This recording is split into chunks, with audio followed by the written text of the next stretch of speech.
So when War comes back to Earth, the angels believe War was responsible for the death of their leader, Abaddon, during the apocalypse, and so they're hunting for him once they learn he's back. Their leader is Uriel. She's the leader of the Hellguard. That's the name of the guys that stayed on Earth to fight the demons afterward.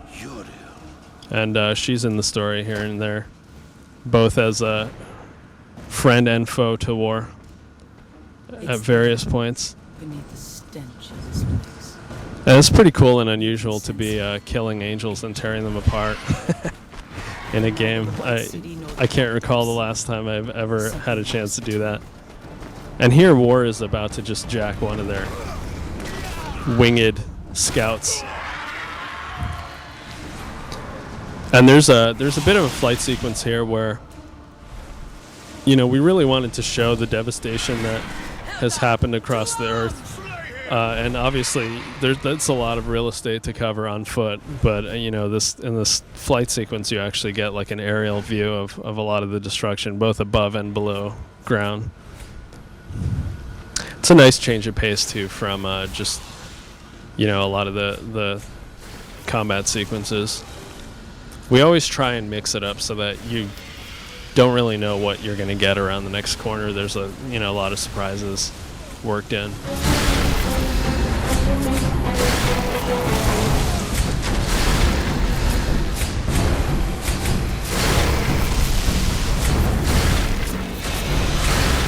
This sequence leads to one of the first dungeons in the game, and in that dungeon you're going to have to master target locking and targeting multiple targets.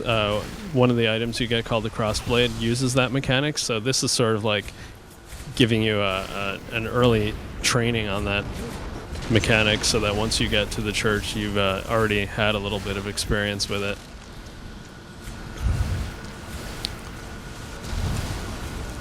Nice.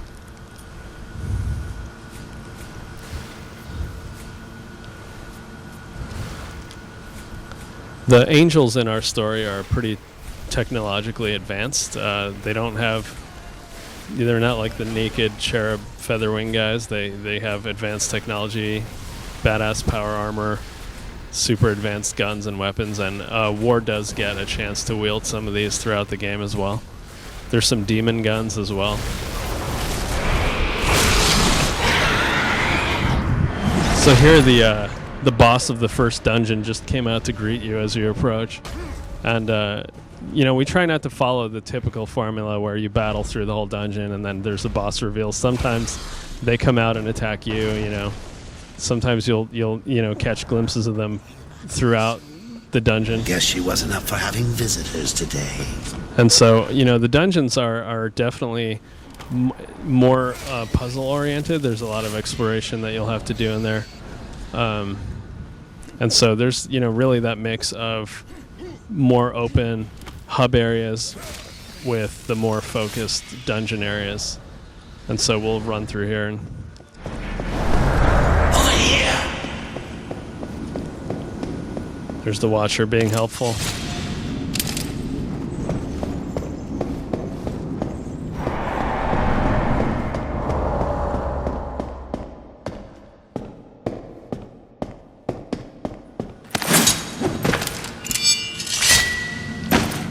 And again, the puzzles start off fairly simple and then, get progressively more complicated as you make your way through. I think a lot of people are surprised at the amount of puzzles and, exploring that there actually is in this game because, they think it's a combat game on the surface. Here we get another glimpse of Tiamat beating on your mount. It's putting up a good fight, though.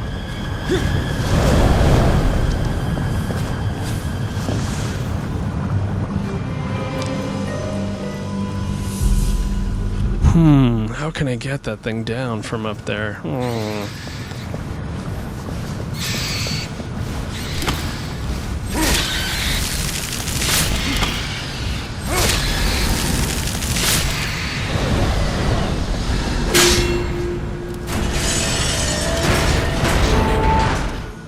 So here War discovers the first of his special dungeon items. We call them gear items, and this is the crossblade. And this is really the first permanent ranged weapon that War gets.